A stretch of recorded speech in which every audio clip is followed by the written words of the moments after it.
जाओ बैठ जाओ। Good morning. पीछे वाला एसी नहीं चला रखा? ठंड लग रही है? हाँ,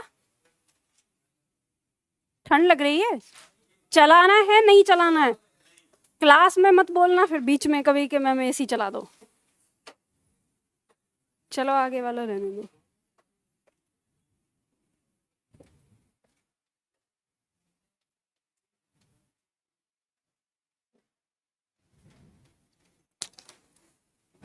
तो आज हमारी पहली क्लास है। तो कितने छात्र आए हैं आज डेमो में? ओके, चलो हाथ नीचे कर लो, जल्दी बैठो फटाफट। आप लोगों को पता है ना टाइमिंग क्या है? देखो एक बात ध्यान रखना सभी छात्र, टाइमिंग हमारा 11:30 बजे है, तो 11:30 बजे हमारी क्लास एकदम शुरू हो जाती है। अब ये मत सोचना मुखर्जी नगर का चलन यहाँ पे ऐसा है कि क्लास अगर 11 बजे होगी तो शुरू होगी 11:30 बजे या 11:15 बजे।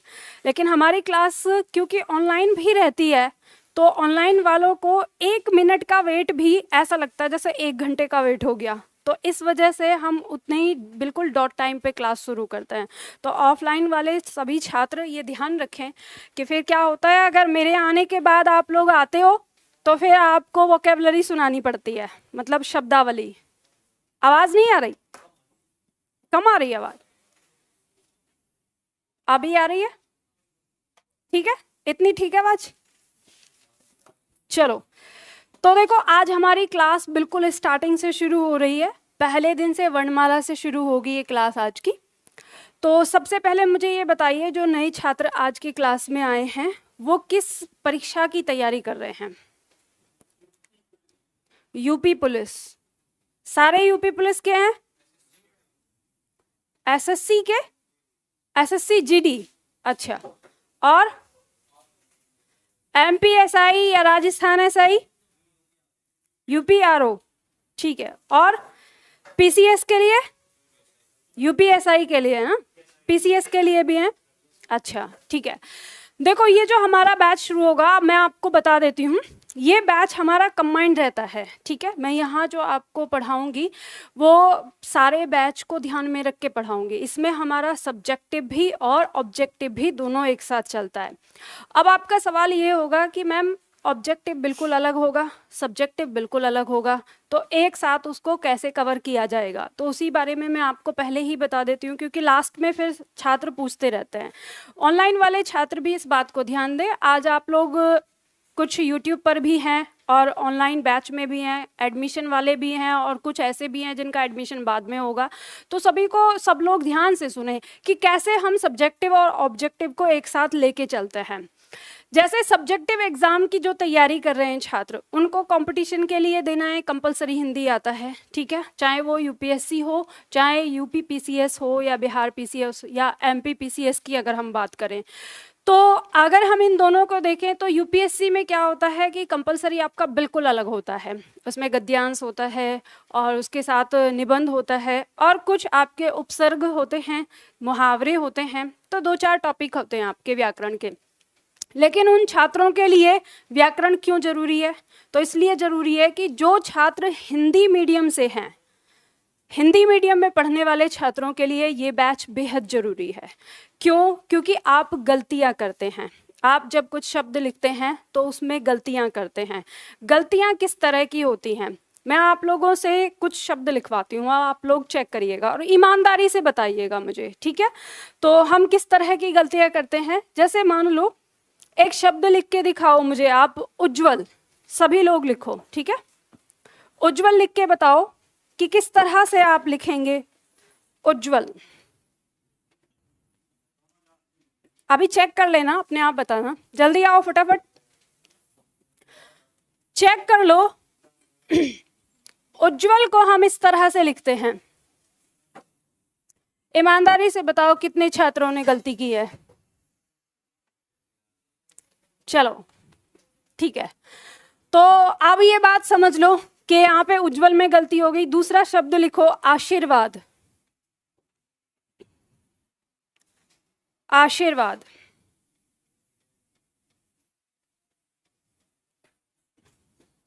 लिख लिया?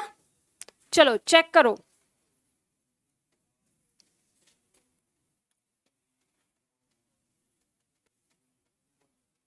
कितने छात्रों से सही हुआ है? बाकी सबने गलती की। तो अब यहाँ पे अब मैं चलो दोनों शब्दों में आपको ये बताती हूँ आप लोगों ने गलती इसमें क्या की होगी।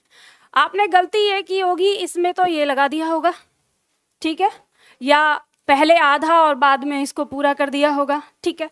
और आशीर्वाद में आपने ये यहाँ ना लगा के यहाँ लगा दिया होगा, ठीक है, यही गलती हुई होगी।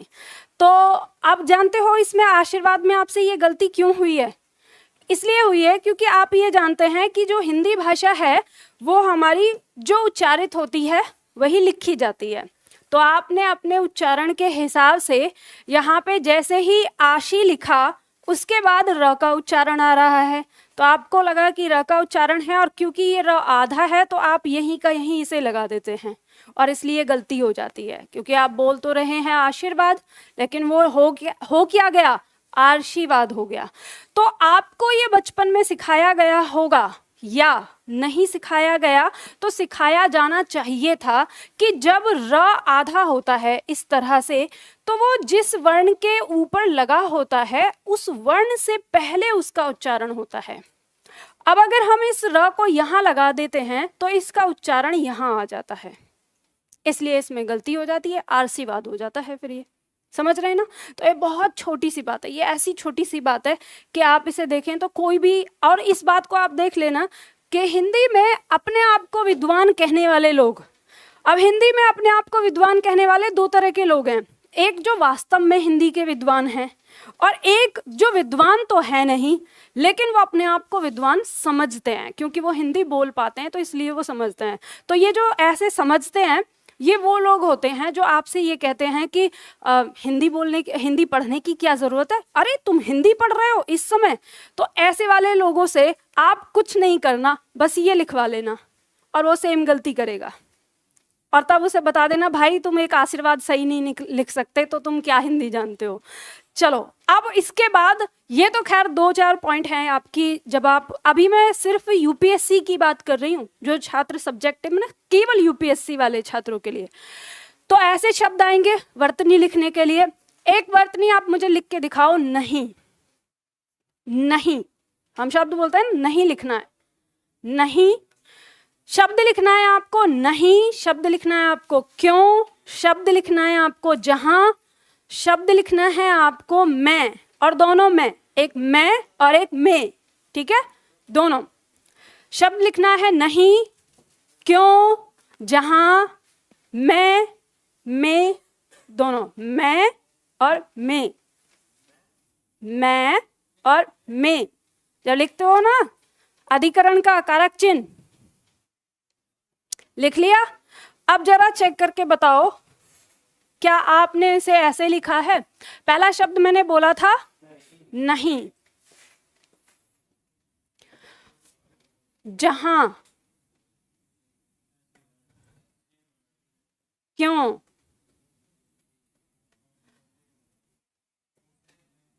मैं और में। ईमानदारी से बताओ कितने छात्रों ने गलती किया? आप लोग शांत रहेंगे, ठीक है? आज पहला दिन है, अभी नए छात्रों को पता नहीं चलना चाहिए कि मैम डंडे से पिटाई करती हैं, तो इसलिए आप लोग बिल्कुल शांत रहना, है ना? चलो बताओ जो नए छात्र आए हैं कितने छात्रों की गलती हुई है? क्या गलती हुई है? आपको गलती जो हुई होगी इसकी हुई होगी, है ना? और अगर हम इन गलतियों को देखें तो ध्यान दीजिएगा, जो यूपीएससी में लिखने वाले छात्र हैं जो हिंदी मीडियम से जाते हैं, एक बहुत बड़ी शिकायत हम लोगों के पास ये रहती है कि यूपीएससी वालों का रिजल्ट नहीं हो रहा, लगातार रिजल्ट गिरता जा रहा है, और 2011-12 के बाद से फिर वापस और ज़्यादा गिरता जा रहा है। इससे पहले भी था और ये और भी बढ़ता जाएगा अगर हिंदी मीडियम वालों ने अपनी हिंदी नहीं सुधारी तो। क्योंकि वर्तमान समय में क्या हो रहा है, एक कड़वी सच्चाई है कि 11, 12, 13, 14 तक के जो परीक्षा में बैठने वाले छात्र थे, उनके बचपन में उनको हिंदी पढ़ाने वाले टीचर फिर भी सही थे, जिन्होंने उनको सही ढंग से हिंदी लिखवाई और लिखना पढ़ना सिखाया। लेकिन अगर हम बात करें 2008-9 के बाद के जो एक पीढ़ी आ रही है, उस पीढ़ी को हिंदी सही ढंग से लिखना नहीं आ रहा। अब वो पीढ़ी हिंदी मीडियम की अगर यूपीएससी में बैठेगी तो इस तरह की गलती करेगी। कोई भी आयोग सब्जेक्टिव एग्जाम के लिए व्याकरण संबंधित गलती की 3 माफी देता है, 3 माफी, केवल 3 माफी। और आपने अगर नहीं या मैं में ही अगर गलती कर दी बिंदी की, तो आप ये समझ लीजिए कि आपके हर पेज में 3 गलती हो जाएंगी। कितनी बार आप लिखते होंगे पूरे टॉपिक को। और ये गलती जो छात्र हिंदी मीडियम का है और ये गलती अगर वो अपने कंपलसरी हिंदी में कर रहा है, तो क्या वो बाकी और जो सब्जेक्ट हैं उन सब में हिंदी को सही लिखेगा? 6 के 6 और जो सब्जेक्ट है उन सब में भी गलत लिखेगा। और गलती हो जाने पर आयोग कहता है कि कुल अंक में से, जो कुल अंक होते हैं, इनमें से 20% अंक व्याकरण के कटते हैं, और वो चाहे हिंदी हो या इंग्लिश। अगर आप इंग्लिश में भी गलती कर रहे हैं स्पेलिंग की और उसके व्याकरण की, यानी उसके ग्रामर की, तो वहाँ भी आपके कटते हैं। अब आप ये लगा लो कि हर 6 पेपर में, अब ऐसा तो है नहीं कि सारे टीचर एक साथ बैठे हुए हैं चेक करने के लिए, सब अपने अपनी जगह पर चेक कर रहे हैं, और जहाँ दिखेगा कि गलतियाँ, वो 20-20 आपके प्रतिशत आपका कटता चला जाएगा। अब ये समझो कि जो बच्चा हिंदी मीडियम का टॉप करने वाली स्थिति में होगा, वो सिलेक्शन में भी नहीं आएगा, क्योंकि आप इस बात को अच्छी तरह से जानते हैं, पॉइंटर का खेल है आईएएस में। एक टॉप करने वाला बच्चा और एक कट ऑफ में मुझे लगता है शायद 100 अंक का भी अंतर नहीं होता होगा। ये बात आप लोग अच्छी तरह से जानते हैं। तो अब आप कहेंगे कि क्या सारी चीज, सारा मुद्दा ये नहीं है, ये तीसरा पॉइंट है। पहला मुद्दा तो ये हो जाता है हिंदी मीडियम के साथ कि पेपर हिंदी में नहीं बनता, अंग्रेजी में बनता है, पहली समस्या। दूसरी समस्या ये हो जाती है कि उसके लोग बोलते हैं कि प्रोफेसर जो हैं वो अंग्रेजी के ही चेक करते हैं, तो ये वाली समस्या उतनी ज़्यादा नहीं है, ऐसा नहीं है। हिंदी मीडियम की जो कापी है वो हिंदी मीडियम वाले प्रोफेसर के पास ही जाती है। मेन मुद्दा जो दूसरे नंबर पे आता है वो उनके व्याकरण से संबंधित आता है, क्योंकि वो व्याकरण गलत लिखते हैं। ये वाली चीज़ मैं कैसे कह रही हूँ, क्योंकि मेरे सामने अभी तक बहुत सारे छात्र ऐसे आए हैं, और आप अगर देखेंगे तो एक बहुत अच्छी कोचिंग है यहाँ पे मुखर्जी नगर में, जो हिंदी मीडियम के लिए है, आप सभी लोग उनका नाम जानते होंगे। उन्होंने अपने टॉपर छात्रों की कॉपियाँ ऑनलाइन डाल रखी हैं अपनी वेबसाइट पे। आपको अगर यकीन ना हो तो आप वो कॉपी को डाउनलोड करना और आप खुद चेक करना कि उनमें उनकी लिखी हुई वर्तनी में कितनी गलती हैं। क्योंकि हमारे बहुत अच्छे टीचर हैं विकास दिव्य कीर्ति सर, मैं उन्हीं की बात कर रही हूँ। उन्होंने खुद अपने लेक्चर में ये बात स्वीकार करी है कि जब वो इतने, उनके पास तो हजारों की मात्रा में स्टूडेंट आते हैं, और वो ये कहते हैं कि एक सबसे बड़ा फैक्टर ये भी है छात्रों के साथ कि उन्हें व्याकरण नहीं आती लिखनी, मतलब व्याकरण संबंधित गलतियाँ करते हैं, वर्तनी से संबंधित। अच्छा एक बात बताओ, आप में से कितने छात्र हैं जो वर्तनी जानते हैं कि वर्तनी क्या होती है? नहीं जानते? जानते हैं कि नहीं जानते? मैंने कहा जितने जानते हैं कि वर्तनी क्या होती है, एक ने भी हाथ नहीं उठाया। तो कोई नहीं जानता कि वर्तनी किसको कहते हैं। स्पेलिंग जानते हो? स्पेलिंग तो जानते हैं। अरे क्या मेरे मतलब देश के नव युवकों, आपको सत सत प्रणाम। मतलब कि आप अंग्रेजी बहुत अच्छी तरह से जानते हैं और हिंदी नहीं जानते। हंसने वाली बात नहीं है, शर्म की बात है सच में। आज़ादी के 75 साल बाद भी अगर हम अपने आप को नहीं पहचानते तो इससे बड़े शर्म की बात कोई नहीं है। समझ गए? खैर चलो, ये वाली बात इसलिए बोली है ताकि आपको ना थोड़ी सी तलब तो लगे कि हाँ मुझे हिंदी सीखनी चाहिए। वर्तनी कहते हैं बेटा ये स्पेलिंग को, ठीक है? जो आप अंग्रेजी भाषा में जिस चीज़ को कहते हो, जैसे कोई आपने वर्ड लिखा तो उसकी स्पेलिंग गलत हो गई तो टीचर क्या बोलता है कि इसकी स्पेलिंग गलत है। उसी तरह से हिंदी में जैसे आपने शब्द लिखे और इनकी जो स्पेलिंग गलत हुई तो हम इसे स्पेलिंग नहीं कहेंगे, हम इसे वर्तनी कहेंगे कि इसकी वर्तनी गलत है। तो आपकी परीक्षा में टॉपिक आता है वर्तनी शुद्धिकरण, वही होता है वो। कि आप जो शब्द दिए जाते हैं उसका शुद्ध करना है आपको। तो कहने का मतलब यह है कि इसलिए यूपीएससी वाले छात्रों को ये बैच पढ़ने की आवश्यकता है, क्योंकि मैं जो ये आपको 2 से ढाई महीने का जो बैच करवाती हूँ, इस बैच में पूरा व्याकरण आपको बारीकी से पढ़ाती हूँ। और मेरे पढ़ाने का तरीका ये है कि जो आपकी परीक्षा में आता है मैटर, उसे तो मैं फोकस करती ही हूँ, लेकिन उसे सीखने के लिए जो बेसिक आपको ज़रूरत है, उसका जो आधार, उसकी जो नींव है, वो पॉइंट भी मैं आपको बताती हूँ। जैसे कि मैंने थोड़ी देर पहले आपको आशीर्वाद शब्द के बारे में बताया कि उसका रै कहाँ लगना चाहिए था, इसी तरह से आप देखते होंगे कि आपकी परीक्षा में मतलब आप जब लिखते हैं हिंदी, तो आपने र को देखा होगा कि कहीं पर ये इस रूप में लगता है और कहीं पर ये इस रूप में लगता है, इस तरह से। जैसे मान लो हम शब्द लिख रहे हैं, मान लो हमने लिखा वर्ग, तो ऐसे लग गया। ऐसे आप लिखते हैं जैसे क्रम, तो इस तरह से लग गया। इसी तरह से जैसे आप लिखते हैं ट्रक, तो यहाँ इस तरह से लग गया, ठीक है। तो ऐसे, और जैसे शब्द होता है एक कृषि, इसमें भी र का उच्चारण देखने को आपको मिल रहा है। तो यहाँ पे आप में से क्या सभी छात्र जानते हैं कि ये कौन सा र है, ये कौन सा र है, ये कौन सा र है और ये कौन सा र है? अभी तक हम लोग रटते आए, हमारे मास्टर जी ने हमको रटा दिया था बचपन में, उच्चारण करना सिखा दिया था, शब्दों को बोलना लिखना सिखा दिया था, हमें नहीं पता ये क्या है। अब यहाँ पे मैं थोड़ी देर के लिए आऊँगी अभी उन छात्रों पे जिनका ऑब्जेक्टिव एग्जाम होता है, यानी जैसे वनडे एग्जाम में आपको 1 to ABCD करके जो ऑप्शन दिए होते हैं, उसमें आपकी परीक्षा में इससे प्रश्न आता है। प्रश्न आया था, ऐसे 4 शब्द आपको लिख कर दे दिए, यूपीएसआई का प्रश्न है ये। तो उसमें प्रश्न पूछा था कि इनमें से कौन सा शब्द है जिसमें र नहीं लगा। अब अगर हमें इसके बारे में नहीं जानकारी होगी तो हम तो उच्चारण करके देखेंगे कि कृषि, इसमें भी र आ रहा है, वर्ग, इसमें भी, क्रम और ट्रक, दोनों चारों में र आ रहा है। और अगर मान लो गलती से उसने ऐसा कर दिया कि 3 ही दिए, मान लो इसको हटा दिया और चौथे में कर दिया इनमें से कोई नहीं, तो पक्का सारे छात्र जो है वो क्या लगाएंगे? इनमें से कोई नहीं, क्योंकि वो उच्चारण करके देखेंगे कि सब में तो र आ रहा है, इनमें से कोई नहीं, ये आ जाएगा। और र है किस में नहीं? कृषि में, क्योंकि आपको पता है ये हमारा व्यंजन और इसके बाद ये हमारा स्वर और ये इसका युग्म है, ये क, इस पे री की मात्रा है, ये बनता है ऐसे। तो इस तरह की बहुत छोटी छोटी सी चीज़ें हैं जो आपकी परीक्षा का हिस्सा भी हैं और आपको सीखनी भी हैं। तो कहने का मतलब ये है कि इस तरह के पॉइंट जब हम पढ़ेंगे तो हमारी हिंदी अपने आप सुधरती चली जाएगी।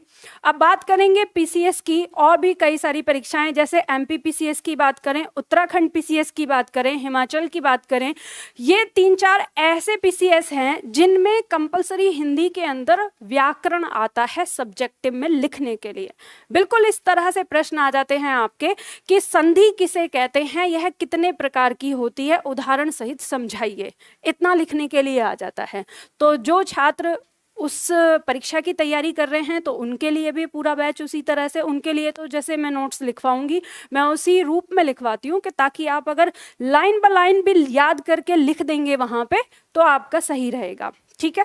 तो कहने का मतलब, अब ऑब्जेक्टिव की बात करेंगे। ऑब्जेक्टिव वाले छात्रों का क्या होगा? आपकी परीक्षा में आपको टॉपिक दिया रहता है, प्रश्न रहेगा, ABCD करके 4 ऑप्शन रहेंगे, तो उन चारों में से 4 ऑप्शन आपको छांटने हैं। यानी कहने का मतलब है कि आपको लिखने पर ध्यान नहीं देना, आपको किस चीज़ पर ध्यान देना है? फैक्ट याद करने पर। तो फैक्ट याद आप कैसे करेंगे, वो सारी चीज़ें हम साथ के साथ इसमें लेकर चलेंगे। तो हमारा बैच ये इस तरह से होता है। आज का बैच जो है वो हमारा बिल्कुल स्टार्टिंग से शुरू हो रहा है, यानी वर्णमाला से। अब ऑनलाइन वाले छात्रों को एक बात मैं बता देती हूँ, जो छात्र इस बैच में शामिल होना चाहते हैं यानी एडमिशन लेना चाहते हैं, तो वो कैसे एडमिशन लें। कल मैं देख रही थी कमेंट में बहुत सारे छात्रों ने कहा था कि मैम हमको पता ही नहीं चल रहा कि एडमिशन कैसे लेना है। आपको गूगल प्ले स्टोर पर जाना है, निधि एकेडमी ऐप डाउनलोड करना है, ये कुछ इस तरह से खुलेगा जब आप इसका रजिस्ट्रेशन कर देंगे, ठीक है। वहां पर सबसे पहले ऊपर ऑप्शन दिया है सामान्य हिंदी लाइव बैच। ये जो बैच है आपका वो लाइव बैच है, यानी लाइव क्लास चलेंगी इसमें। तो आप जब इस पर क्लिक करेंगे इस तरह से खुलेगा, सबसे पहला ही बैच है आपका, ये 030 है, ठीक है, L30। ये बैच आपको ओपन करना है और इस तरह से आपको लाइव क्लास का ऑप्शन दिखेगा। यहाँ से आप लाइव क्लास देख रहे हैं, आप में से बहुत सारे छात्र देख रहे हैं, और नहीं तो आप जाके देख सकते हैं, इसे बाय कर ले तो यहाँ से आपका बाय हो जाएगा। कुछ और भी अगर आपको समझना है तो वो सारी चीज़ के लिए हम आप लोग दिए हुए नंबर पर कॉल कर सकते हैं, ठीक है। तो अब हम अपनी क्लास शुरू करेंगे। अब यहाँ पे आपको ये चीज़ बताऊंगी कि ये तो हो गया कि एडमिशन कैसे लेना है, ऑफलाइन वाले तो जानते ही हैं। अच्छा, कल एक छात्र ने ये भी पूछा था कि मैम आपकी क्लास कहाँ से चलती है ऑफलाइन, तो हम दिल्ली मुखर्जी नगर से यहाँ ये क्लास प्रसारित करते हैं, ठीक है। तो चलिए अब यहाँ पे शुरुआत करेंगे अपनी क्लास की, और ध्यान दीजिएगा पहले दिन की क्लास है तो ये मत समझना कि ये डेमो है, ठीक है। डेमो मुझे देना आता नहीं है, वो मैंने सीखा नहीं, बस मैंने हिंदी पढ़ाना सीखा है। तो आज भी मैं आपको जो कुछ भी सिखाऊंगी तो उसमें से आपकी परीक्षा में डायरेक्ट प्रश्न पूछे जाते हैं। अब आप लोगों से पहला सवाल, जो छात्र ऑब्जेक्टिव परीक्षा की तैयारी के लिए यहाँ पे आए हैं उनसे है ये सवाल कि ये बताइए, क्या आपने अपनी परीक्षा का सिलेबस देखा है, पाठ्यक्रम देखा है या नहीं, हाँ या नहीं? अरे आप लोग ऐसे बैठे हो जैसे पूरे जहां का दुख दर्द आपके ऊपर समा गया हो, कुछ बोल ही नहीं रहे। थोड़ा एक तो पहले रिलैक्स बैठो, ठीक है, और फिर उसके बाद जो मैं पूछ रही हूँ उसका जवाब दो, हाँ या ना। देखा है सिलेबस? चलो ठीक है। कितने छात्र ऐसे हैं जिन्होंने प्रीवियस क्वेश्चन पेपर देखे हैं, हाथ उठाएं। नए छात्रों ने नहीं देखे तो आज का होमवर्क सबसे पहले नोट कर लो। आज आपको घर जाके सबसे पहले प्रीवियस क्वेश्चन पेपर देखने हैं, यानी जो आपकी पुरानी परीक्षाओं में जो पेपर हुए हैं उनको देखना है, क्वेश्चन आपको देखने हैं। शांत हो जाओ, आपस में बात मत करो, ठीक है। तो क्यों देखना है उसका कारण मैं बताती हूँ। इसलिए देखना है क्योंकि हम जो यहाँ पढ़ने आए हैं हम सही पढ़ रहे हैं, हमारी परीक्षा में उससे प्रश्न आ रहे हैं या नहीं आ रहे हैं, ये आपको पता होना चाहिए। समझ गए ना? और एक बात और जान लीजिए, आप जिस स्तर पर यहाँ आए हैं इस स्तर पर टीचर आपको केवल लेक्चर देता है, वो ये नहीं चेक करता कि आप कुछ लिख रहे हैं या नहीं लिख रहे हैं, आप कुछ सीख रहे हैं या नहीं सीख रहे हैं, आप पढ़ पा रहे हैं नहीं पढ़ पा रहे हैं, आपका बेसिक कैसा है उसे मुझे स्ट्रॉन्ग करवाना है या नहीं, ये टीचर का काम नहीं होता है। आप इस बात को अच्छी तरह जानते हैं, क्योंकि टीचर मान के चलता है कि आप ग्रेजुएशन करके आए हैं तो मतलब अपने आप में आप एक प्रकार से टीचर तो हैं ही, तो टीचर को कोई क्या पढ़ाएगा, समझ गए ना? तो लेकिन मैं आप लोगों से एक बात ये कहना चाहती हूँ, मैं उस तरह से आप लोगों को नहीं पढ़ाती, मैं इस बात को अच्छी तरह से समझती हूँ कि हिंदी को लेकर आपको बेसिक में प्रॉब्लम है, जो उसकी नींव है, जो नीचे की जड़ है उसमें प्रॉब्लम है। तो अगर कोई भी पॉइंट किसी भी छात्र को नहीं समझ में आता है तो वो मुझसे पूछ सकता है। पूछने का तरीका क्या है, जिस समय मैं पढ़ा रही हूँ उस समय मुझे डिस्टर्ब मत करिएगा। जब भी आपके दिमाग में कोई भी डाउट आता है, रफ कॉपी अपनी बगल में रखिए, उस डाउट को लिख लो कि ये पूछना है, और जैसे ही क्लास समाप्त होगी मैं तुरंत आपको मौका दूंगी। या तो मैं कहूँगी कि अभी जब तक हमारा टॉपिक, देखो तरीका ये होता है कि मैं एक सिरे से आपको पढ़ाऊंगी, तो टॉपिक जब शुरू होगा और शुरू होकर वो टॉपिक जब समाप्त होगा तो वहाँ तक आपके सारे डाउट अपने आप शांत हो जाते हैं। लेकिन फिर भी अगर कोई डाउट आपके पास बच जाता है और जब मैं आपसे कहूँ कि ये टॉपिक यहाँ समाप्त हो गया, अब हम अगले दिन पढ़ेंगे, मतलब अगला टॉपिक पढ़ेंगे, तब आप मुझसे पूछ सकते हैं। गर्मी लग रही है ना थोड़ी सी, तो ये फैन चला देती हूँ। ये लाइट की वजह से भी होता है, पता है, आप लोगों से ज़्यादा मेरे पास गर्मी लग रही है, मुझे बहुत देर से लग रहा था, पर मैंने सोचा कि पता नहीं आप लोगों को सर्दी लगने लगती है तो फिर कहेंगे कि हमें ठंड लग गई। तो चलो, तो बात समझ में आ गई ना डाउट की? अगर डाउट आता है तो कॉपी पे लिख के आप क्लास के तुरंत बाद मुझसे पूछ सकते हैं यहीं पे रुक के। तो शुरुआत करेंगे। हम लोग यहाँ पे पढ़ने क्या आए हैं? हम लोग पढ़ने आए हैं सामान्य हिंदी।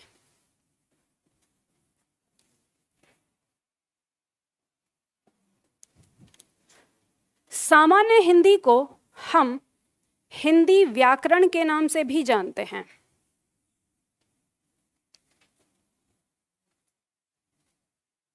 अच्छा, एक बात मुझे बताइए, आपने हिंदी को इस तरह से लिखा हुआ देखा होगा? कौन सा सही है?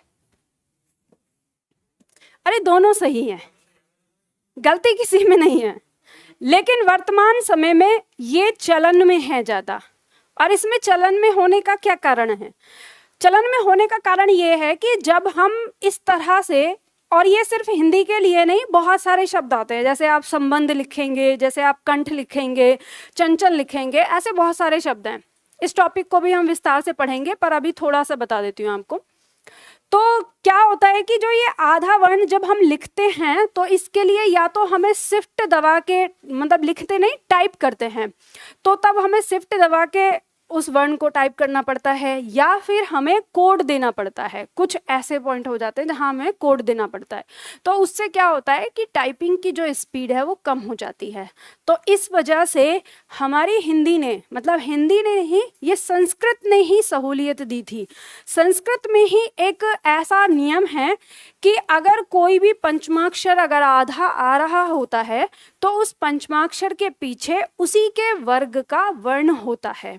ठीक है, ये संस्कृत का नियम रहा है। इस नियम के कारण हम जो हिंदी करते हैं, मतलब जो हम बिंदी बनाते हैं इसको, तो उस बिंदी का मतलब होता है कि हम पंचमाक्षर को अनुस्वार की जो ये मात्रा होती है, यानी ये इस रूप में लिख पाते हैं।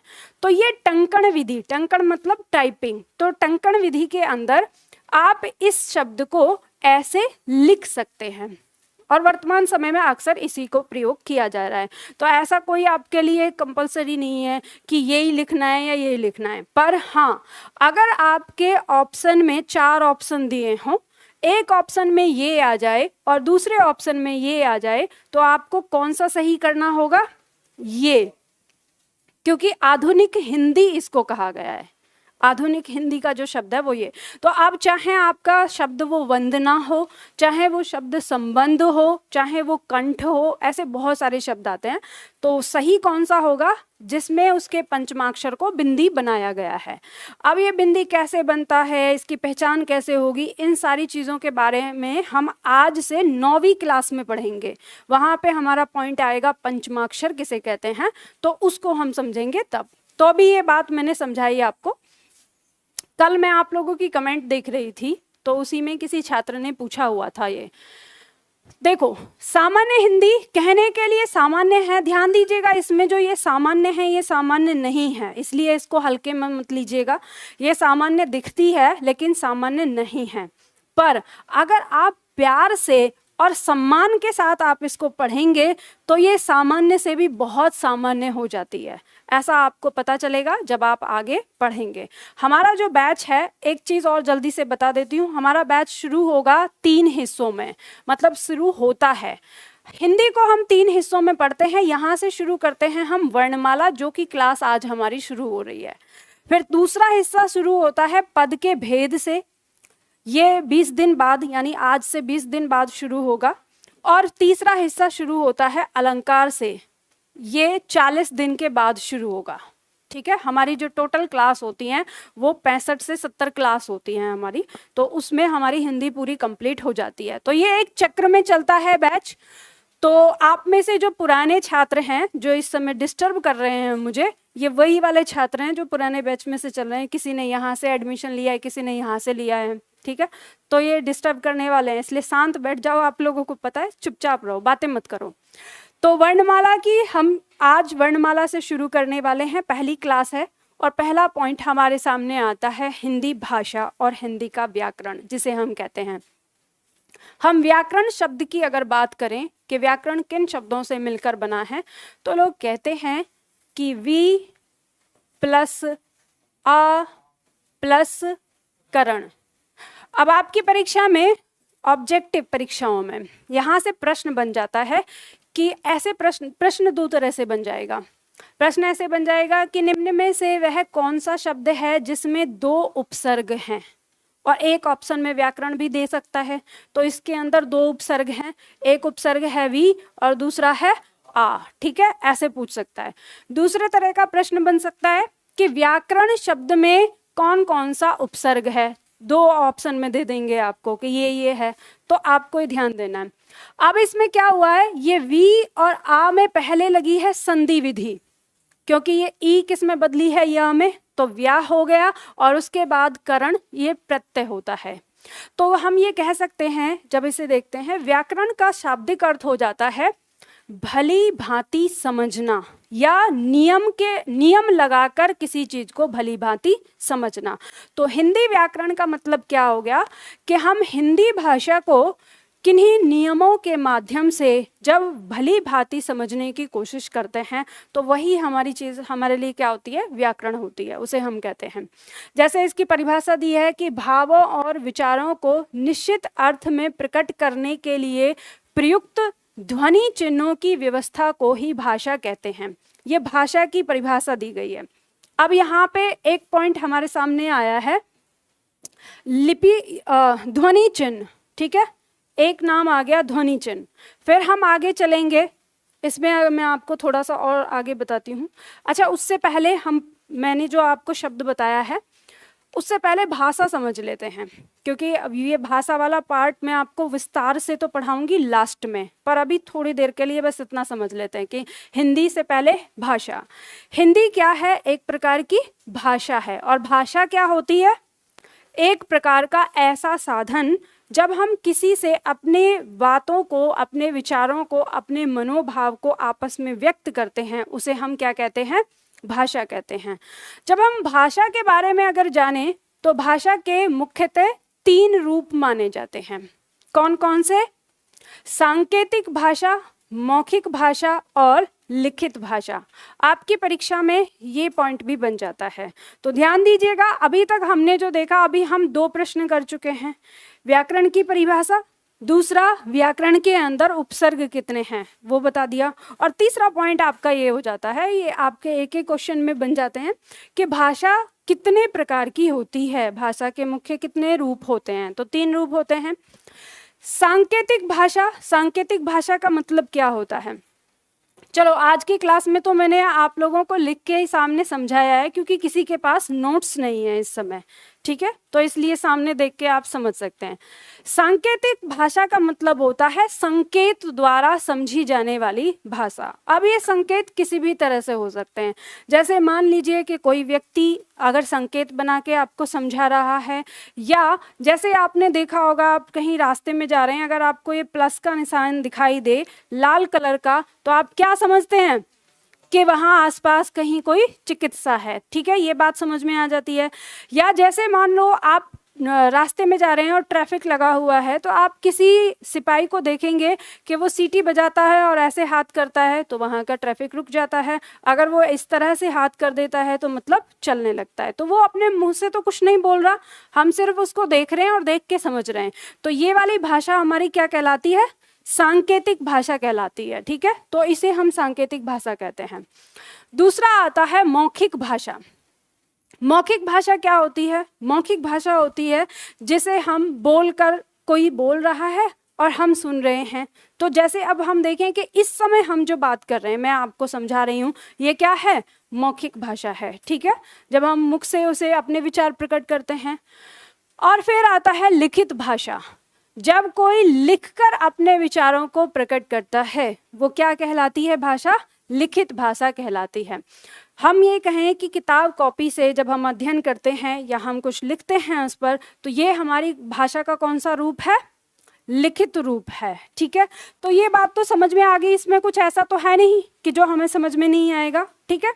अब अगला आता है, चौथा पॉइंट हमारा आता है भाषा के रूप। भाषा के रूप कितने प्रकार के होते हैं ये हमें पूछ लिया जाता है, या भाषा में हम ये कहें कि भाषा कोई कैसे बनती है, यहाँ पर ये बताया गया है। कोई भी भाषा अपनी प्रारंभिक अवस्था में क्या होती है? बोली होती है, और ये बोली किसी गांव या छोटे से क्षेत्र में बोली जाने वाली होती है। किसी एक गांव में बोली जा रही है उस तरह से, ठीक है, तो उसे हम क्या कहते हैं? और इसे हम सबसे छोटी इकाई कहते हैं भाषा की।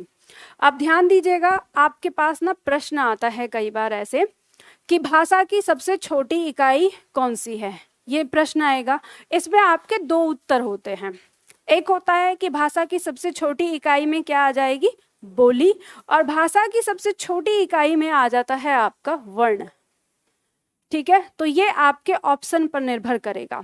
जब आपके ऑप्शन में अगर ऐसे दिया हो बोली, क्षेत्रीय भाषा या भाषा, कुछ इस तरह से दिया हो, तब आपको क्या रखना होता है उसमें कि ये भाषा की क्या है, सबसे छोटी इकाई। और अगर ऑप्शन में दिया हो वर्ण, शब्द, अक्षर, वाक्य, इस तरह से, तब आपका उत्तर क्या होगा, वर्ण होगा। ठीक है, तो बोली जो होती है वो किसी एक छोटे से गांव या छोटे से कस्बे या छोटे से एरिया में बोली जाने वाली होती है। जब इस बोली का विस्तार होने लगता है, ये एक गांव से निकलकर 2-3 गांव, 4-5 गांव या किसी क्षेत्र विशेष में फैल जाती है, तो फिर ये क्या कहलाती है, क्षेत्रीय भाषा कहें हम इसको, या फिर हम इसको कहते हैं कि ये विभाषा भी आ जाती है उस टाइम पे। ठीक है, अब जब ये क्षेत्रीय भाषा बन जाती है तो इसमें कुछ साहित्य की रचनाएं होने लगती है, मतलब साहित्य बनता है। और जब एक अच्छा साहित्य बन जाता है, एक काफ़ी अच्छा साहित्य हो जाता है, तो फिर उस भाषा में व्याकरण की आवश्यकता हो जाती है और फिर मिलकर उसका एक व्याकरण बनाया जाता है। व्याकरण आपने अभी जाना ही कि व्याकरण क्या होता है, नियम को कहते हैं। नियम, कायदे, कानून जो होते हैं उन्हें क्या कहते हैं हम, भाषा के लिए व्याकरण। तो जब किसी भाषा में व्याकरण बना दिया जाता है तो वो बोली और वो क्षेत्रीय भाषा जो है वो क्या कहलाती है, फिर उस समय वो मानक भाषा बन जाती है, यानी उसको पूरा नाम मिल जाता है कि वो एक क्या हो गई, भाषा। ठीक है, समझ में आ गया। तो ये छोटी सी है, इसके बारे में विस्तार से बाद में बात करेंगे। उदाहरण देख सकते हैं, जैसे हम हिंदी के बारे में बात करें तो हिंदी यानी जिसे हम मानक हिंदी या आधुनिक हिंदी कहते हैं, वो किससे बनी है, वो खड़ी बोली के विस्तार से हुई है। जैसे खड़ी बोली में एक साहित्य लिखा जाने लगा और साहित्य इतना अच्छा रहा कि फिर उस भाषा का हमने क्या कर दिया, एक व्याकरण बना दिया, और वो अपने आप में एक आधुनिक हिंदी, एक मानक भाषा बन गई। ठीक है, चलिए अब हम बात करेंगे हिंदी व्याकरण की। आते हैं, भाषा के बारे में थोड़ा सा डाल दिया, इसमें जो आपके 4-5 प्रश्न हमने देखे ये आपकी परीक्षा में आ जाते हैं।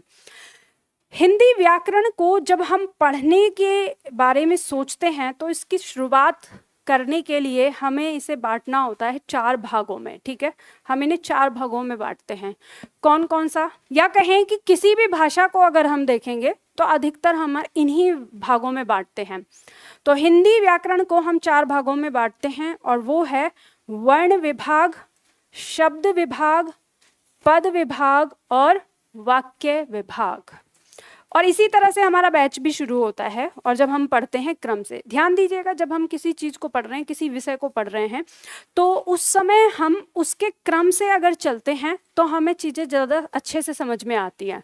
तो हम जब हिंदी व्याकरण की बात करेंगे तो पहला पॉइंट हम यहाँ पर देखते हैं वर्ण विभाग। इसका मतलब क्या होता है, जिस पॉइंट में या जिस हिस्से में हम वर्णों का ज्ञान करते हैं, ठीक है, किसके बारे में जानते हैं, वर्ण के बारे में, उसे हम क्या कहते हैं, वर्ण विभाग। जिस हिस्से में हम शब्दों का ज्ञान करते हैं तो वो हमारा क्या कहलाता है, शब्द विभाग। जिस हिस्से में हम पद, अब पद का मतलब क्या होता है, देखो आप मार्केट में किताब देखेंगे तो बहुत सारी किताबों में आपको इसके 3 हिस्से ही बताए जाते हैं कि इस तरह से वर्ण विभाग, शब्द विभाग और वाक्य विभाग, ऐसे ही कह देते हैं। लेकिन जो कुछ मानक किताबें हैं, जो अच्छी किताबें हैं, उन्होंने इसके 4 भाग बताए, क्योंकि वो कहते हैं कि शब्दों को हम एक बार पद, उसको पदवी देकर, पद मतलब पदवी, कैसे, जैसे मान लो कि हम कोई भी शब्द लिख रहे हैं, मान लो हमने लिखा सेब, ये ऐसे हम देखेंगे तो ये क्या कहलाएगा, शब्द कहलाएगा। लेकिन अगर हम इसे कहें कि अगर हम इसको पद दें, जैसे मान लो हमने वाक्य लिख लिया कि हमने कहा राम ने सेब खाया, राम ने सेब खाया, ये हमने वाक्य बना दिया। और इस वाक्य के अंदर जो ये सेब है, अब हम इसके बारे में जानना चाहते हैं कि इसको क्या पद दिया जाए या ये क्या है, तो आप ये नहीं कहेंगे अब कि ये एक शब्द है, तो ये क्या होगा, ये कर्म है। ठीक है, क्या है, कर्म। अब ये कर्म क्या है, सवाल ये उठता है कि ये कर्म मतलब कैसे बोल दिया हमने। दूसरा, अगर हम इसे कर्म ना कहें तो हम कह सकते हैं कि ये एक संज्ञा है। ठीक है, क्या कह सकते हैं, संज्ञा है। तो अब फिर ये सवाल उठता है कि फिर ये संज्ञा कैसे, इसे हमने संज्ञा कैसे कहा, तो हमें कुछ पता होना चाहिए पहले उसके बारे में, तभी तो हम कहेंगे। तो कहने का मतलब ये है हमारा यहाँ पर कि जब हम शब्दों के बारे में, पहले तो हम जानते हैं कि शब्द क्या हैं हमारे, और फिर इन शब्दों की जो पदवी होती है उसको जब पढ़ते हैं तो वो हिस्सा हमारा कहलाता है पद विभाग। ठीक है, फिर जब ये हम पद के बारे में जान लेते हैं तो शब्दों को जोड़कर फिर हम वाक्य बनाते हैं, तब हम पढ़ते हैं वाक्य विभाग। तो हमारी जो शुरुआत होती है व्याकरण की वो किससे होती है, वर्ण विभाग से। तो हम यहाँ से ही अपनी शुरुआत करते हैं, वर्ण के बारे में समझने की कोशिश करते हैं। जब हम वर्ण विभाग की बात करते हैं तो वर्ण शब्द आता है, और वर्ण शब्द की परिभाषा क्या कहती है, परिभाषा कहती है कि भाषा की वह इकाई जिसके टुकड़े नहीं किए जा सकते क्या कहलाता है, वर्ण कहलाता है। अब ध्यान दीजिएगा, मेरे पढ़ाने का तरीका बिल्कुल अलग है। ये तो हो गया एक रट्टाफिकेशन, मैं आपको ये रटवाऊं और रटवाने के बाद फिर आगे बढ़ने कि ये वर्ण होते हैं। उदाहरण में हम लिख दें, जैसे हमने लिख दिया अ, आ या ई, या जिसे लिख दिया क, ख, ग, ये हो गए हमारे वर्ण। इनको हम और टुकड़ों में नहीं तोड़ सकते। ये कह के मैं आगे बढ़ जाऊं, आपने रट लिया, मान लिया, लेकिन कहीं ना कहीं सवाल ये उठ जाता है कि ये वाली बात तो समझाओ कि कैसे होता है टुकड़ा, और टुकड़ा होने का मतलब क्या है, और इसका टुकड़ा कैसे नहीं हो सकता। अगर आप ये वाली बात नहीं समझेंगे तो आपको फिर ये जो आप यहाँ पे सीखेंगे ये सिर्फ 3-4 महीने तक ही आपके पास रहेगा, फिर 3-4 महीने के बाद आप कोरे के कोरे। तो अब इस वाले पॉइंट को हम पहले समझते हैं कि ये क्या कह रहा है। तो देखो मैं आपको समझाती हूँ। आपको इतना सब कुछ लिखना आता है जो हमने देखा है, यानी आपके जो स्कूल के जो टीचर थे उन्होंने आपको सिखा दिया है कि हिंदी को पढ़ोगे कैसे, उनको उसको लिखोगे कैसे, कोई वर्ण क्या है, ये सारी चीज़ उन्होंने सिखा दी है। अब वो उसका रहस्य मैं आपको समझा रही हूँ। जैसे मान लीजिए कि हमने यहाँ पे एक शब्द लिखा किताब, ठीक है। अब ये किताब शब्द लिखा, तो अब ये बताइए कि ये है क्या, इसे आप कहेंगे शब्द, ठीक है। तो शब्द के टुकड़े हो सकते हैं, ये बताया जाता है। तो शब्द के टुकड़े कैसे, तो इस शब्द को हम 3 टुकड़ों में तोड़ सकते हैं, की, ता, ब, यानी हम इसको की, ता, ब इस तरह से तोड़ सकते हैं। 3 टुकड़े हो गए। अब ये जो हमारे सामने आया इसको कहेंगे हम अक्षर। क्या कहेंगे इसको, अक्षर। ये क्या था, शब्द। अब ये जो यहाँ पर अक्षर है, क्या हम इसको तोड़ सकते हैं, तो हम इसको तोड़ सकते हैं, 2 टुकड़ों में और तोड़ सकते हैं। तो हम यहाँ पे तोड़ेंगे इसको कि ये हो गया क, और ये हो गई इसकी मात्रा यानी स्वर। तो ये 2 टुकड़ों में यहाँ पे टूट गया, तो ये हो गया एक व्यंजन और ये हो गया स्वर। इसी तरह से इसको तोड़ सकते हैं हम, त और आ, और इसी तरह से इसको तोड़ सकते हैं हम, ब और इसका स्वर है अ, ठीक है। तो हमने इस तरह से इनको तोड़ लिया। तो ये जो हमने अब इनको जिस चीज में तोड़ा वो क्या है, वर्ण। उसको क्या कहेंगे हम, वर्ण। अब ये हमने इतने सारे हिस्से तोड़ लिए। अब ये बताओ क्या इस क को हम तोड़ सकते हैं क्या, और टुकड़े नहीं बना सकते। इस ई को तोड़ सकते हैं क्या, नहीं बना सकते इसके टुकड़े। इसको तोड़ सकते हैं क्या, नहीं। इसको नहीं, इसको नहीं, इसको नहीं। तो ये सारे पॉइंट जो हैं वो हमारे क्या कहलाते हैं, वर्ण कहलाते हैं। और ये हमारी जो परिभाषा हुई ये सिद्ध करती है, ठीक है। इसलिए इस बात को कहा गया है कि वर्ण, जिसे हमने कहा कि भाषा की वह इकाई जिसके टुकड़े नहीं किए जा सकते। अब बात समझ में आ गई ना। नहीं तो अभी तक हमको ऐसा लग रहा था भाई क्या चीज है जिसको उठा के पटक देते हैं तो टुकड़े हो जाएंगे, या कोई डंडा लेके ऊपर से मार दें तो टुकड़े होंगे कि नहीं होंगे। कुछ समझ में ही नहीं आ रहा था कि किस बात के लिए टुकड़े की बात। तो आपको समझ में आ गई ना कि इस तरह से टुकड़े। तो ये जो हमारे सामने आए पॉइंट, ये वर्ण कहलाते हैं। अब इसके बाद एक शब्द आता है ध्वनि। ध्वनि क्या है? आपकी परीक्षा में यहाँ से प्रश्न आता है। पहला तो प्रश्न आ जाएगा वर्ण की परिभाषा से संबंधित, ठीक है। फिर आपसे पूछ सकता है कि जिसके टुकड़े नहीं हो सकते उसे क्या कहते हैं? वर्ण कहते हैं। भाषा की सबसे छोटी इकाई, भाषा की सबसे छोटी इकाई क्या कहलाती है? वर्ण। एक प्रश्न आता है वर्ण को अन्य किस नाम से जानते हैं, और वो है ध्वनि। तो ध्वनि और वर्ण, इन दोनों में क्या अंतर है, ये जानना है। तो ध्यान दीजिए, ये जो लिखित रूप है, जैसे ये लिखा हुआ है, इसको क्या कहते हैं हम? वर्ण कहते हैं।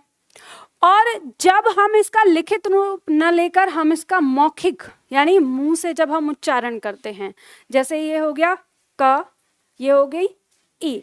अच्छा, एक बात और आपको बता देती हूँ, यहाँ पे हम इसका उच्चारण नहीं कर सकते, हम इसका उच्चारण नहीं कर सकते। ये जिस अवस्था में लिखा हुआ है, इस अवस्था का उच्चारण हम नहीं कर सकते। हम किस अवस्था का उच्चारण कर सकते हैं? इस अवस्था का, और ये अक्षर होता है। तो यहाँ पर ध्यान दीजिएगा, कई बार होता है ना, क्लास ऑनलाइन जा रही है, यूट्यूब पर भी जा रही है आज की क्लास, तो बताना जरूरी होता है। नहीं तो क्या होता है कि कुछ विद्वान आते हैं, फिर वो ऐसे कमेंट करते हैं कि मैडम क्या बच्चों को पढ़ाओगी आप, इसका उच्चारण तो हो ही नहीं सकता और आप उच्चारण करके बता रही हो। जैसे कल परसों एक कमेंट आई थी, जैसे मैं आपको समझाऊंगी कि ये हो गई छोटी ई और ऐसे हो गई बड़ी ई, ऐसे बोल दिया। भाई आपको समझाने के लिए बता रही हूँ मैं कि छोटी ई और बड़ी ई, उच्चारण तो मैं कर रही हूँ कि ई और ई, लेकिन अगर मैंने छोटी बड़ी बना दिया तो क्या होता है ना कि मैंने ये वाली बात देखी है कि जब ये लगता है ना, अरे ये सामने वाला इतना अच्छा पढ़ा कैसे सकता है, तो अंदर की जेलसी जो होती है वो कमेंट बन के कभी कभी फूट जाती है। तो पर मैं अपने बच्चों को बता देती हूँ कि अगर मैं ऐसा कुछ बोल रही हूँ तो उसका मतलब ये नहीं है, मैं यहाँ जो कुछ भी बता रही हूँ आपको समझाने के लिए बता रही हूँ, ताकि वो आपको चीज़ें समझ में आ जाए, ठीक है। तो इसीलिए मैंने बता दिया कि अभी मैं जो आपको उच्चारण करके दिखा रही हूँ इनका उच्चारण नहीं हो सकता। अभी हम इस पे बात करेंगे, चर्चा करेंगे। अभी उच्चारण होता है इसका जब इसके अंदर स्वर होता है, ठीक है। तो हम जो उच्चारण कर रहे हैं, जैसे हमने उच्चारण किया क, ख, ग या ए, आ, ई, इस तरह के जो हम उच्चारण निकाल रहे हैं, यही हमारा क्या कहलाता है? ध्वनि कहलाता है, ठीक है। अब इस बारे में हम आगे बात करेंगे। वर्ण हमारे कितने प्रकार के होते हैं? 2 प्रकार के होते हैं। लेकिन इससे पहले मैं आपको एक चीज और समझाना चाहूंगी। यहाँ पर आपकी परीक्षा में ना एक प्रश्न आया था, प्रश्न कुछ इस तरह से आया था, अभी कुछ दिनों पहले था, यूपीएसआई का ही प्रश्न है, वो यूपीएसआई का या वीडियो के एग्जाम में आया था। ऐसे प्रश्न आया था कि निम्न में से लिपि चिन्हों, मतलब ऐसे था, लिपि चिन्हों के व्यवस्थित क्रम को निम्न में से क्या कहते हैं? परिभाषा ये दी थी, ऑप्शन आपको दिया हुआ था कि वर्णमाला कहते हैं, शब्द कहते हैं, कि अक्षर कहते हैं, क्या कहते हैं, इस तरह से, और या इनमें से कोई नहीं, ऐसा ऑप्शन था। तो बहुत सारे छात्रों ने तो उसका उत्तर लगा दिया था। क्या होगा? मैं फिर दोबारा से प्रश्न दोहरा देती हूँ। मैंने पूछा है कि लिपि चिन्हों के व्यवस्थित क्रम को क्या कहते हैं? ऑप्शन था वर्णमाला, ऑप्शन था शब्द, ऑप्शन था अक्षर, ऑप्शन इनमें से कोई नहीं। वर्णमाला कहते हैं, ठीक है। तो उसमें से बहुत सारे छात्रों के जो ये क्वेश्चन था गलत ही हुआ, और समस्या भी आई थी उस समय कि क्या कहते हैं। तो अब मैं आपको समझाती हूँ। देखो, जो विस्तार से पढ़ेगा, जैसे मैंने आपको बताया समझ के, तो वह आसानी से समझ जाएगा। शब्द हमारे सामने आ रहा है, जैसे हमने वर्ण के बारे में बात करी, मैंने आपको बता दिया वर्ण होते हैं, जैसे हमने लिखा कि ए, ई या ओ, ऐसे वर्ण हो गए, या इसमें हम व्यंजन भी रख लेते हैं ना, जैसे ये। अब हमने इस वर्ण को के बारे में जाना, ध्वनि के, इसे जिसका उच्चारण हम करते हैं तब ये क्या कहलाता है? ध्वनि कहलाता है। तो ध्यान दो, जब हमने मनुष्य रूप में भाषा का निर्माण किया, जब हम भाषा का निर्माण कर रहे थे, तो सबसे पहले शुरुआती अवस्था में हमने अपने मुख से ध्वनियाँ ही निकाली थी। अगर आप इतिहास जब पढ़ते हैं तो आप देखेंगे जब मानव, आदि मानव था, तो उस समय वो ऐसे बात नहीं करता था जैसे हम बात करते हैं। वो कुछ इशारे करता था, मुंह से कुछ आवाज़ें निकालता था। आप इन सारी चीज़ों को समझ सकते हैं जानवरों से, पशु पक्षियों के माध्यम से। वो बोलते नहीं हैं, उनकी अपनी भाषा होती है, संकेत होते हैं।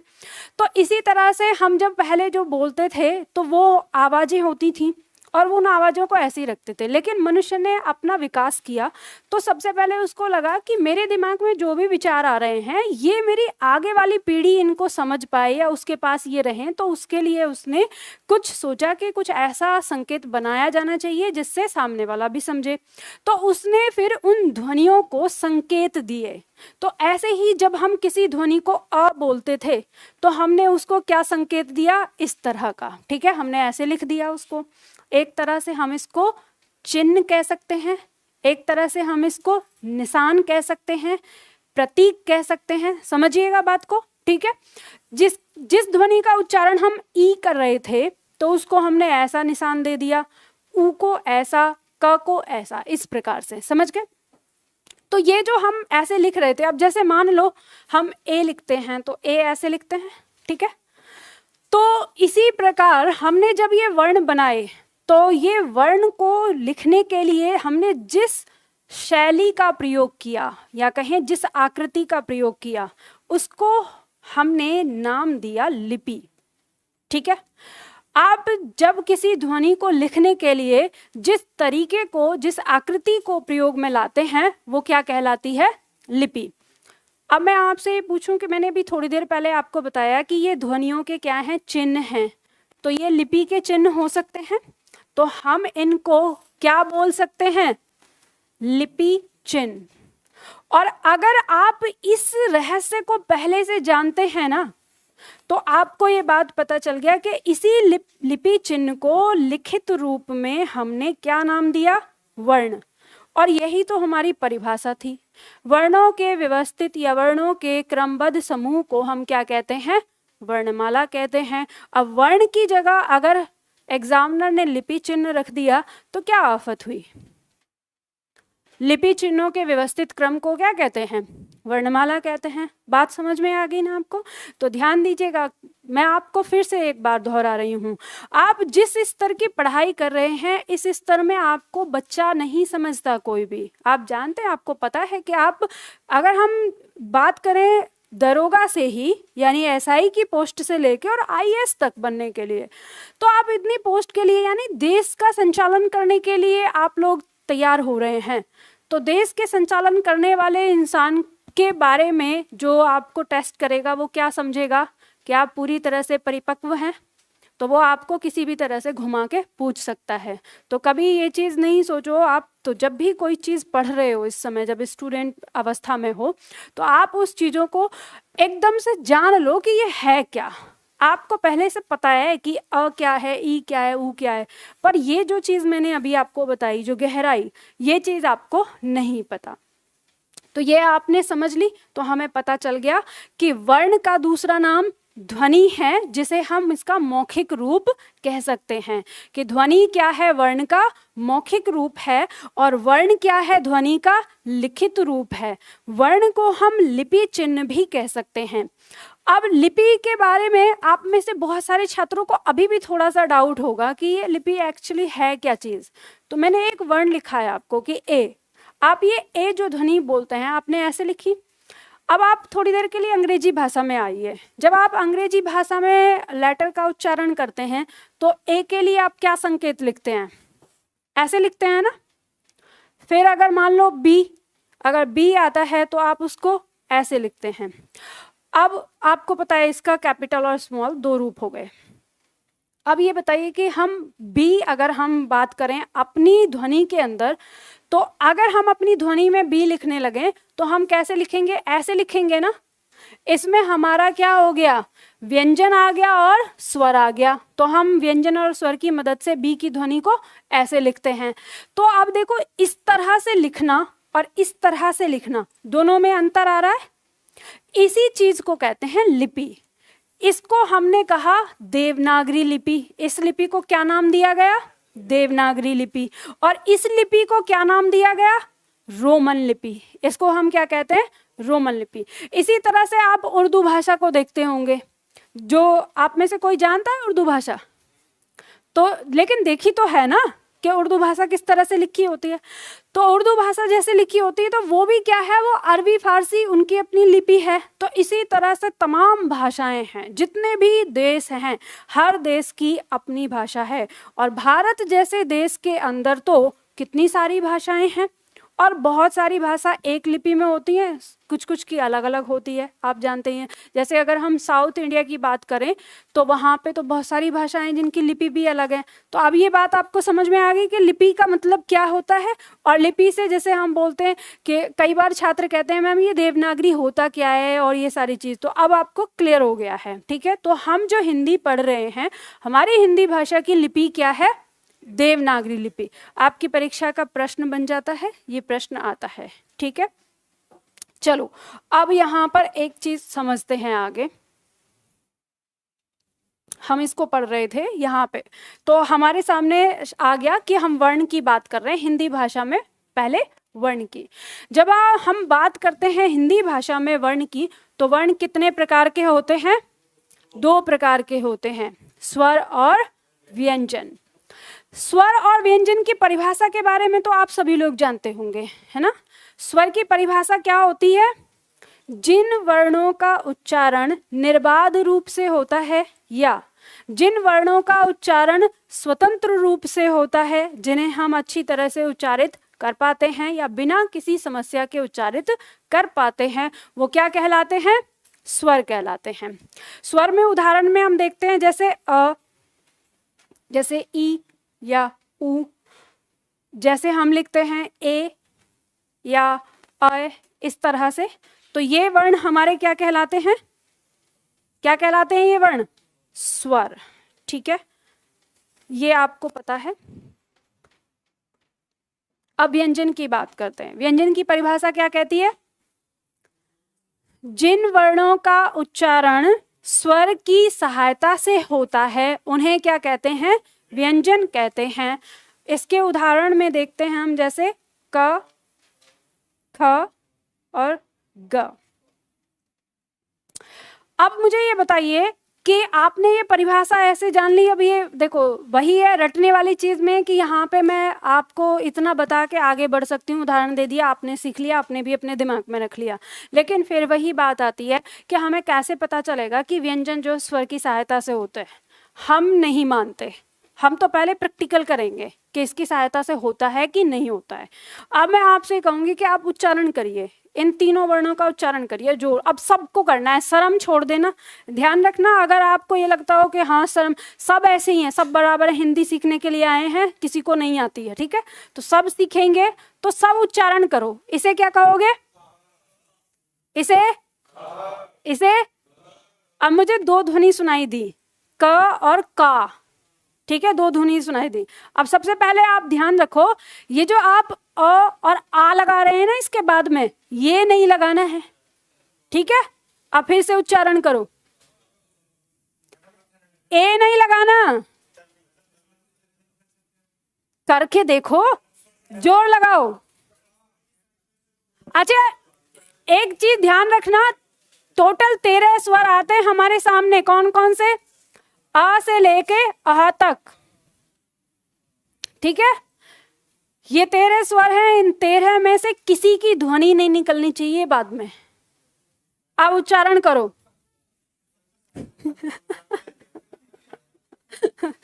कोशिश करो, क्या हो रहा है, कैसा महसूस हो रहा है? अच्छा ये बताओ, उच्चारण पता है आपको? उच्चारण तो पता चल रहा है, लेकिन आप अपने मुंह से निकाल नहीं पा रहे। चलो कोई बात नहीं, मैं आपको थोड़ी सी सहूलियत देती हूं। आप इसके साथ उच्चारण करिए,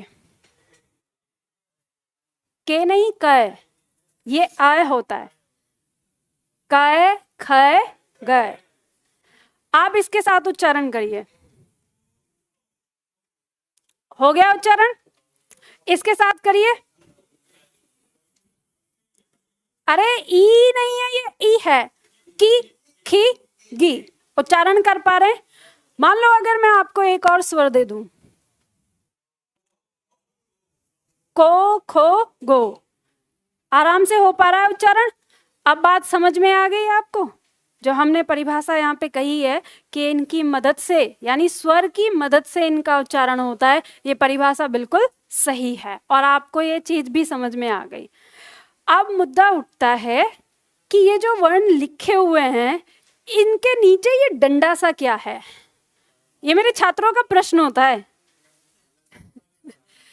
कहते हैं मैम ये बात तो समझ में नहीं आती, ये डंडा सा होता है और ये डंडा सा कब लगता है, कब लगाया जाता है, कब नहीं लगाया जाता, ये समझ में नहीं आती।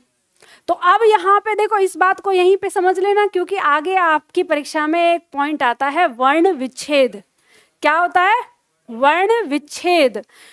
एक होता है संधि विच्छेद। संधि विच्छेद और वर्ण विच्छेद दोनों में अंतर होता है। संधि विच्छेद का मतलब होता है किसी एक शब्द को दो शब्द में तोड़ना, लेकिन वर्ण विच्छेद होता है किसी शब्द को वर्णों में तोड़ना, मतलब उसका स्वर अलग निकालना, उसका व्यंजन अलग निकालना, उसको कहते हैं वर्ण विच्छेद। तो वो सीखने के लिए, और वो परीक्षा में आता है आपके, तो वो सीखने के लिए आपको इस पॉइंट को समझना आवश्यक है कि नीचे से जो डंडा है, पहली चीज तो इसको कहते हैं हल। क्या कहते हैं इसको? हल। और जिस व्यंजन में ये लगा होता है, फिर वो व्यंजन हलंत कहलाता है। ठीक है? अगर मान लो हम ये बोल दें कि हलंत है, हलंत का मतलब उस व्यंजन के नीचे हल लगा है, और जिस व्यंजन के नीचे हल लगा होता है, इसका मतलब ये होता है कि इसमें स्वर शामिल नहीं है। और जब इसमें स्वर शामिल नहीं है तो क्या इसका उच्चारण संभव है? नहीं। तो इसका उच्चारण संभव नहीं होगा। तो इसका उच्चारण करने के लिए हमें क्या करना होगा? स्वर की सहायता लेनी पड़ेगी। और जो हमारे टोटल 13 स्वर यहाँ पे बात करी है हमने, 11 + 2, जैसे संख्या आएगी कि संख्या कितनी होती है, उस सारी चीजों पे हम विस्तार से बात करेंगे, लिखवाऊंगी भी। तो अभी समझना है कि जो 13 होते हैं जो हमारे व्यंजन को उच्चारण दे पाते हैं, ये सब के सब जब इन व्यंजनों के साथ जुड़ते हैं तो तब इन व्यंजनों का उच्चारण हो जाता है। मान लो इस क के साथ हम अगर अ स्वर को जोड़ दें, जैसे ये हमारा क है, इसके साथ कौन सा स्वर आ गया? अ आ गया। तो अब इसका रूप कैसे लिखा जाएगा? इस प्रकार। यानी अ स्वर जब किसी व्यंजन के साथ लगता है तो वो उसके नीचे का हल हटा देता है और उस पे कोई मात्रा दिखाई नहीं देती। तो जब किसी व्यंजन के ऊपर कोई मात्रा दिखाई ना दे रही हो और व्यंजन के नीचे हल भी ना हो, तो वो व्यंजन कौन से स्वर के साथ होता है? अ स्वर के साथ होता है। ठीक है? तो हमें ये क्रम पढ़ना होगा, इसको हम समझेंगे कि कैसे व्यंजन के साथ स्वर हमारे जुड़ते हैं।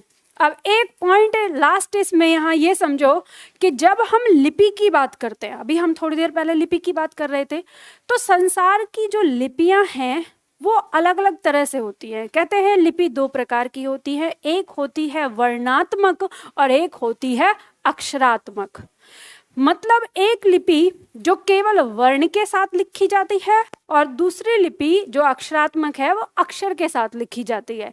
तो इन दोनों में अंतर क्या है? अब अगर आपसे ये परीक्षा में प्रश्न आ गया कि देवनागरी लिपि वर्णात्मक है या अक्षरात्मक, तो फिर आप क्या बताएंगे? अक्षरात्मक। बच्चा अब यही चीज समझ लो, रोमन लिपि आपकी क्या है? वर्णात्मक है। जब मान लो आप किसी शब्द की स्पेलिंग लिखते हो तो क्या किसी शब्द के ऊपर मात्रा चढ़ाते हो? नहीं चढ़ाते ना। उसका वॉवल्स और उसका कॉन्सोनेंट सब एक एक वर्ण अलग अलग लिखते हो। लेकिन जब हिंदी में आप लिखोगे, मान लो हमने कहा यहाँ पर किताब लिखना है, तो आप क्या करेंगे? पहले क के ऊपर ई की मात्रा, फिर त के साथ आ, और ब के साथ अ, तब आप इसको लिखेंगे। तो ये पॉइंट और ये पॉइंट, ये 3 जो आपने लिखे, ये क्या है? अक्षर हैं। तो यानी ये अक्षर से बनती है। तो देवनागरी लिपि जो है वो अक्षरात्मक लिपि है। तो ध्यान दीजिएगा, जब किसी व्यंजन के साथ स्वर जुड़ जाता है तो वो स्वर और व्यंजन का जो युग्म होता है वो क्या कहलाता है? अक्षर कहलाता है। अक्षर और वर्ण में बहुत ज़्यादा विवाद है। अगर आप किताबों को देखेंगे तो कुछ लोग क्या करते हैं, वो वर्ण को ही अक्षर कहते हैं। तो ध्यान दीजिएगा, हमें कैसे पता चलता है कि अक्षर का मतलब ये होता है कि जब स्वर और व्यंजन एक साथ जुड़कर बनते हैं वो अक्षर होते हैं। तो हिंदी में बहुत जगह पे उसने प्रूफ दिया हुआ है। सबसे पहला प्रूफ, देवनागरी लिपि कितने प्रकार की होती है, इसी से, वर्णात्मक और अक्षरात्मक। अगर वर्ण और अक्षर में अंतर नहीं होता तो ये दो प्रकार कैसे होते? फिर तो वर्णात्मक का भी मतलब वही और अक्षरात्मक का भी वही मतलब। ठीक है, तो सबसे पहला प्रूफ तो आपको यही मिल जाता है, जहां पर केवल वर्णों का प्रयोग होगा वो लिपि वर्णात्मक होती है, जहां वर्णों को अक्षर में बदलकर प्रयोग होता है वो अक्षरात्मक। तो ये ध्यान देना कि अक्षर क्या होता है। वर्ण के बारे में तो हमने जान लिया, जिसका टुकड़ा नहीं किया जा सकता, लेकिन जो अक्षर होता है, जब व्यंजन के साथ स्वर को जोड़ दिया जाता है तो वो जो आपके सामने आता है, जैसे इसको मिलाकर ये जो सामने आया, ये क्या कहलाएगा? अक्षर। आपकी परीक्षा में इनसे एक प्रश्न आता है, वर्ण और अक्षर से। किस प्रकार का प्रश्न आता है? जैसे मान लीजिए आपको शब्द दे दिया लिखकर सत्य, और आपसे प्रश्न किया गया कि इस शब्द में कितने वर्ण हैं, तो कितने वर्ण होंगे? देखो, व्यंजन, इसका स्वर, व्यंजन, फिर व्यंजन और इसका स्वर, तो वर्ण कितने हो गए? 5। और अगर ये पूछा जाए कि इसमें अक्षर कितने हैं, तो अक्षर हैं 2, जिसके साथ स्वर ये अक्षर, जिसके साथ स्वर ये अक्षर। तो यहाँ पर 1 और ये 2, ये संख्या हो गई। वर्ण कितने हो गए? 5। और अक्षर कितने हो गए? 2। तो आपकी परीक्षा में एक प्रश्न ये भी आ जाता है शब्द देके कि इस शब्द में कितने वर्ण या कितने अक्षर हैं, तो ये भी बताना होता है। तो इसलिए हमने इसको सीखा, इसलिए जाना। तो ये हमारा एक बेसिक पॉइंट था जो शुरुआत की आज की हमने क्लास में किया। अब मैं आप लोगों को एक बार फिर से थोड़ा सा बता देती हूँ। ऑनलाइन क्लास में हमारे साथ नए छात्र जुड़े हैं।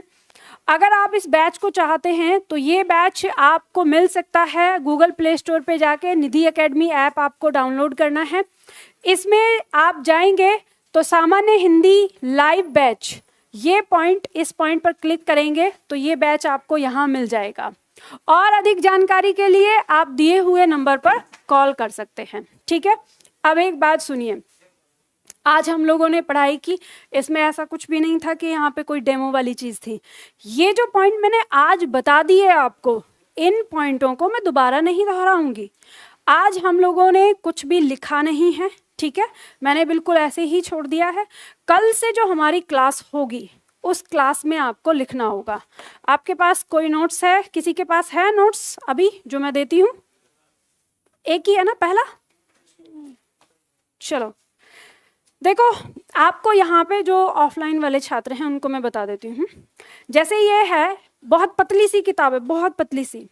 ये क्या है, नोट्स के तरीके से बनाया है। और इसे बनाने का कारण क्या है वो मैं समझा देती हूँ। इसे बनाने का कारण ये है कि मैं पहले इस तरह के नोट्स आपको नहीं देती थी। मैंने भी, ठीक है, मार्केट की कोई किताब ले दो, उसको पढ़ लो, और यहाँ पे मैं लेक्चर देती थी। तो मैंने पाया कि छात्र क्या करते थे, जैसे क्लास लेने आए हैं मैथ्स की, तो मैथ्स की क्लास ली, उसी रफ कॉपी में हिंदी भी लिख लिया। फिर उसके बाद गए रीजनिंग की क्लास ली, जहाँ हिंदी ख़त्म किया वहाँ से रीजनिंग शुरू कर दिया। तो ऐसे रफ कॉपी अपनी भरते थे, और लास्ट में जब 3 महीने हो गए तो जय श्री राम, फिर ना तो ये पता कि कहाँ हिंदी पढ़ी है कहाँ नहीं है, और फिर बाद में कहते थे अरे मैम ने तो कुछ पढ़ाया ही नहीं, बेकार है ऐसे। तो मुझे समझ में आ गया, इसलिए मैंने आपके लिए ये इस तरह के नोट्स बनाए। जैसे हमने विभाग पढ़ा ना, शब्द विभाग, वर्ण विभाग, तो उसी तरह से ये इकाई में मैंने बांट दिया है। जैसे ये है वर्ण विभाग, तो वर्णमाला से संबंधित, बेसिक से संबंधित जितने पॉइंट होंगे हम इस पतली सी बुक में करेंगे। अब इसमें क्या अंतर है, ये इस तरह से है, आधी लिखी हुई है और आधी भरी हुई है। जिस चीज को लिखने में हमारा समय नष्ट होगा वो चीज तो आपको लिख के दे दी है, जैसे ज्यादा से ज्यादा उदाहरण जो दिए जाते हैं या परिभाषाएं हैं वो लिख के दे दी हैं। अब जो चीज मैं समझाऊंगी आपको उदाहरण देकर वो चीज आपको अपने आप लिखनी पड़ेगी। तो यहाँ पे अब जब ये आप इसको लिखेंगे अपने हाथ से बनाएंगे तो ये आपके नोट्स ऐसे तैयार होते हैं कि जब आपकी क्लास फिनिश होती है तो आपको किसी की भी कोई भी किताब लेने की ज़रूरत नहीं है, हिंदी में आपका पूरा नोट्स यहाँ तैयार हो जाएगा। इस तरह की आपको 8 किताबें मिलेंगी, मतलब 8 पार्ट कर दिए हैं हमने इसमें। और ये ध्यान रखिए यहाँ पे हम सारी हिंदी कवर कर रहे हैं। आप चाहे यूपीएसआई का पेपर दें, आप राजस्थान का दें, एमपीएसआई का दें, एमपी पीसीएस का दें, यूपी पीसीएस का बात करें, आरओ की बात करें, या आप जो हिमाचल हरियाणा ये जितने भी प्रदेश हैं, यानी उत्तर भारत के जो 9 प्रदेश हैं जिनमें सामान्य हिंदी के बारे में पूछा जाता है, वो सारे पेपर कवर करते हैं। ठीक है, और बाहर से कुछ भी आपको लेना नहीं होता। शांत हो जाओ। और इसके साथ ये तो आपकी हो गई, इसके साथ एक और बुक आपको मिलती है, शब्दावली। शब्दावली बुक आप सभी लोगों को हर दिन लेके आनी है। जैसे मान लो एक इकाई है ये और ये दोनों, मैं आपको हर दिन शब्दावली करवाऊंगी यहाँ पे साथ में। इसमें हमारे पर्यायवाची, विलोम शब्द, मुहावरे, अनेक शब्दों के लिए एक शब्द, वो सारी चीजें दी हैं।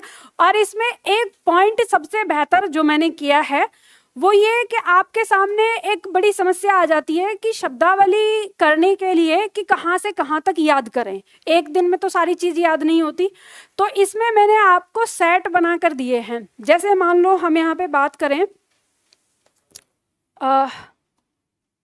जैसे आपको दिखाती हूँ, अनेक शब्दों के लिए एक शब्द सबसे ज्यादा इंपॉर्टेंट टॉपिक होता है हमारा ये। तो इसमें हमारे सामने समस्या आती है कि कहाँ से कहाँ तक याद करें। तो मैंने इनको एक सेट बना दिया। एक सेट में हमारे 10, 15, 20 जितने आ गए हैं वो उतने रख दिए। अभ्यास सेट 1 का मतलब एक दिन, अभ्यास सेट 2 का मतलब दूसरा दिन, तीसरा दिन, चौथा दिन, 5वां दिन, इसी तरह से सारे हिस्से इसके मैंने बांट दिए हैं। इससे आपको आसानी ये होती है कि आप अपना कोई भी टॉपिक उठाएं कि आज मैंने सेट 1 कर लिया, अब कल मैं सेट 2 करूंगा, सेट 3 करूंगा, तो ये पॉइंट आपको इसमें इजी रहते हैं। तो ये सारी किताबें ऑफलाइन वाले छात्रों को यहीं से मिलेंगी।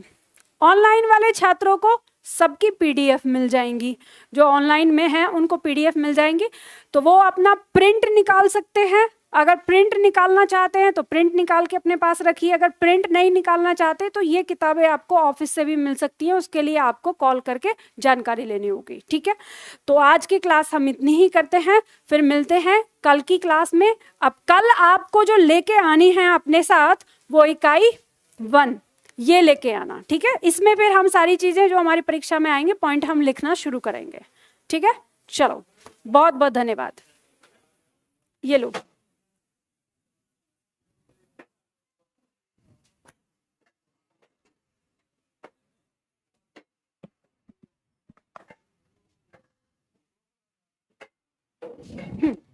खुश रहो। नमस्कार।